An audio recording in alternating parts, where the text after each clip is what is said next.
प्रधानमंत्री मोदी और बीजेपी के सामने विपक्षी गठबंधन इंडिया अलायंस की कवायद जब से शुरू हुई तभी से यह सवाल था कि चेहरा कौन होगा। 3 बैठकों में नाम सामने नहीं आ पाया, लेकिन चौथी बैठक से बड़ा नाम सामने आया। हालांकि अभी भी ये नाम आधिकारिक नहीं है, लेकिन अनौपचारिक तौर पर अब ये साफ है कि कांग्रेस अध्यक्ष मल्लिकार्जुन खड़गे इंडिया गठबंधन का चेहरा बनने जा रहे हैं। और ये नाम उभर कर सामने आया इंडिया गठबंधन की चौथी बैठक पे। इसी जगह वो बैठक हुई थी। देखिए ये पीछे जो बैनर आप देख रहे हैं, इंडिया गठबंधन, जिसका कि फुल फॉर्म लिखा हुआ है Indian national developmental inclusive alliance, ये विपक्षी गठबंधन का नाम है, जिसकी 3 बैठकें हो चुकी। चौथी बैठक दिल्ली में हुई। 2 सवाल थे, सीट शेयरिंग यानी सीट बंटवारे पर कब तक मुहर लग जाएगी और क्या इस गठबंधन का कोई चेहरा होगा। बैठक में ममता बनर्जी, पश्चिम बंगाल की मुख्यमंत्री और टीएमसी प्रमुख ममता बनर्जी ने मल्लिकार्जुन खड़गे को इस गठबंधन में प्रधानमंत्री पद का उम्मीदवार बनाए जाने का प्रस्ताव दिया। हालांकि प्रधानमंत्री का चेहरा तय करना बैठक के एजेंडे में शामिल नहीं था आधिकारिक तौर पर, लेकिन ममता बनर्जी ने कहा कि एक अनुभवी और दलित चेहरे को प्रधानमंत्री पद का उम्मीदवार बनाना चाहिए। जाहिर सी बात है, उनका इशारा मल्लिकार्जुन खड़गे की तरफ था। ममता बनर्जी के इस प्रस्ताव का समर्थन अरविंद केजरीवाल, दिल्ली के मुख्यमंत्री और आम आदमी पार्टी संयोजक ने किया, और हॉल में मौजूद ज्यादातर नेता ममता बनर्जी की बात से सहमत थे। वो नेता भी सहमत थे जो सैद्धांतिक तौर पर नहीं मानते कि कोई प्रधानमंत्री का चेहरा होना चाहिए। मैं आपको दिखाता हूं कि कौन नेता कहां बैठा था बैठक में। देखिए ये इस जगह पर सोनिया गांधी बैठी हुई थी, उनके बगल में शरद पवार बैठे थे, और इस जगह बैठे थे मल्लिकार्जुन खड़गे। ये सबके नाम लिखे हुए हैं और इनके सामने जो कुर्सी लगी है वहीं पर ये नेता बैठे थे। खड़गे के बगल में लालू प्रसाद यादव बैठे थे, उनके बगल में नीतीश कुमार बैठे थे, और यहां पर बैठी थी ममता बनर्जी। यहां पर बैठी थी ममता बनर्जी, और ममता बनर्जी के बगल में राहुल गांधी के बगल में बैठी ममता बनर्जी ने बैठक के अंदर कहा कि एक अनुभवी दलित नेता को इंडिया अलायंस का चेहरा बनाया जाना चाहिए। ममता बनर्जी ने जब खड़गे के नाम का प्रस्ताव दिया तो महज 2 कुर्सियां दूर मल्लिकार्जुन खड़गे इस कुर्सी पर बैठे थे। अरविंद केजरीवाल ने ममता बनर्जी के प्रस्ताव का समर्थन किया, लेकिन मल्लिकार्जुन खड़गे ने बैठक में कहा कि पहले इस गठबंधन में शामिल सभी दलों को, सभी नेताओं को चुनाव जीतने पर ध्यान लगाना चाहिए। जब चुनाव जीत जाएंगे यानी बहुमत के लायक संख्या जुट जाएगी, पीएम का चेहरा बाद में तय करेंगे। यानी खुद अपने नाम के प्रस्ताव पर मल्लिकार्जुन खड़गे ने ना तो उसे स्वीकार किया ना ही इनकार किया, लेकिन जो व्यवहारिक बात है वो कह दी कि पहले चुनाव जीतने पर ध्यान लगाना चाहिए और इसके बाद जाहिर सी बात है पीएम बनाने का मौका तो तभी आएगा।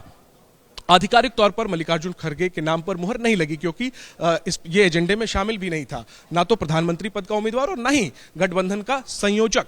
लेकिन अनौपचारिक तौर पर, सियासी तौर पर मल्लिकार्जुन खड़गे का नाम अब इंडिया अलायंस के चेहरे के तौर पर सामने आ ही गया है। ममता बनर्जी के प्रस्ताव के जरिए अब अनाधिकारिक तौर पर मल्लिकार्जुन खड़गे को ही इंडिया अलायंस का चेहरा माना जाएगा। इसके पीछे की रणनीति यह है कि मल्लिकार्जुन खड़गे दलित चेहरा है, अनुभवी चेहरा है। जिस तरीके की यात्रा प्रधानमंत्री मोदी की है, बिल्कुल जमीन से शिखर तक, कुछ उसी किस्म की यात्रा मल्लिकार्जुन खड़गे की भी आप अगर देखें तो बिल्कुल कर्नाटक के एक छोटे से गांव से शुरू करके वो कांग्रेस अध्यक्ष के पद तक पहुंचे और फिलहाल राज्यसभा में नेता विपक्ष हैं। दलित चेहरा है। प्रधानमंत्री मोदी अगर ओबीसी चेहरे के तौर पर प्रोजेक्ट करती है बीजेपी, तो मल्लिकार्जुन खड़गे एक दलित चेहरा है, और ऐसे में खड़गे के चेहरे के जरिए दलित वोटरों की गोलबंदी की कोशिश की जा सकती है इंडिया अलायंस की तरफ से। देखना यही है कि इन तमाम रणनीतियों का कितना फायदा होता है, जमीन पर क्या ये रणनीति असर करती है, क्या खड़गे का चेहरा प्रधानमंत्री मोदी को टक्कर दे पाएगा, और सबसे बड़ा सवाल कि क्या खड़गे का नाम आधिकारिक तौर पर इंडिया गठबंधन की तरफ से ऐलान किया जाएगा।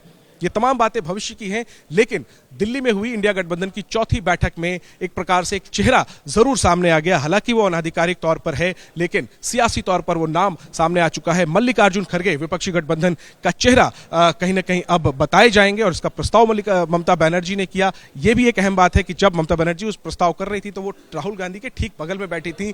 सियासत में बातें ऐसे ही नहीं हो जाती हैं। ममता बनर्जी ने अगर खड़गे के नाम का प्रस्ताव किया तो मैं मानकर चल रहा हूं कि निश्चित तौर पर इसको लेकर पहले उनकी कांग्रेस के नेताओं से बात हुई होगी और बहुत सोच समझकर ही ममता बनर्जी ने उनके नाम का खरगे के नाम का प्रस्ताव किया और जिसका कि ज्यादातर लोगों ने समर्थन किया, कम से कम विरोध तो किसी ने नहीं ही किया। देखना है कि आने वाले दिनों में इंडिया गठबंधन आगे किस तरीके से अपनी रणनीतियों को बनाता है। सबसे अहम सवाल सीट बंटवारे का है, उसको लेकर कब तक बात तय हो जाती है। हमें जो जानकारी मिली है उसके मुताबिक राज्यवार इस गठबंधन में शामिल जो पार्टियां हैं वो राज्य के स्तर पर सीटों को के बंटवारे को लेकर बात करेंगी। जैसे तमिलनाडु में डीएमके और कांग्रेस करेगी, दिल्ली और पंजाब में आम आदमी पार्टी और कांग्रेस करेगी, महाराष्ट्र में शिवसेना एनसीपी और कांग्रेस करेगी, यूपी में समाजवादी पार्टी और कांग्रेस करेगी। जहां विवाद होगा वहां गठबंधन के जो बड़े नेता हैं वो फिर पंचायत करके बात को सुलझाने की कोशिश करेंगे। कहा यह जा रहा है कि जल्द से जल्द बीजेपी के खिलाफ साझा उम्मीदवार हर सीट पर जो है वो बात तय कर ली जाएगी। और इसके बाद इंडिया गठबंधन के नेताओं ने तय किया है कि देश भर में कम से कम 10 रैलियां की जाएं, जिसकी शुरुआत पटना से करने की तैयारी है। तो चेहरा, सीट बंटवारा और आगे रैलियों का कार्यक्रम और कुल मिलाकर के महंगाई, बेरोजगारी जैसे मुद्दों पर मोदी सरकार को घेरने की कवायद एक दलित चेहरे के जरिए। क्या इंडिया अलायंस, इंडिया गठबंधन, विपक्षी गठबंधन अपनी मुहिम में कामयाब होगा? जाहिर सी बात है, ये वक्त ही बताएगा। कैमरा पर्सन अश्विनी के साथ जैनेंद्र, एबीपी न्यूज, दिल्ली।